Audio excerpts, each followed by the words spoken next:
Hi, today I'm going to show you how to fix your Instagram if it's not working. We go to Settings, look for the Apps option, and select Manage Apps. We wait for it to load and search for our Instagram app here.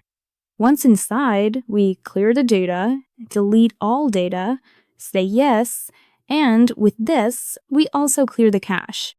Now we check our internet, we verify that it is connected to the internet. If it doesn't work for us with Wi-Fi, we can also do it just with data. Or if we are connected to data, we can switch it to Wi-Fi.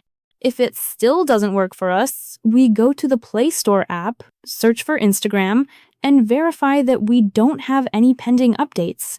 In case there are pending updates, if this doesn't work for us either, we search for Down Detector on the internet. With this, we can check if there's a real-time outage on the Instagram server.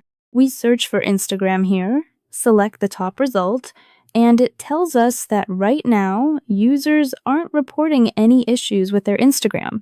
Here we can see the issues reported in the last 24 hours. We can also report an issue ourselves. If after all this nothing works, what we're gonna do is restart our device. And that's it. With these steps, we can fix our Instagram if it's not working.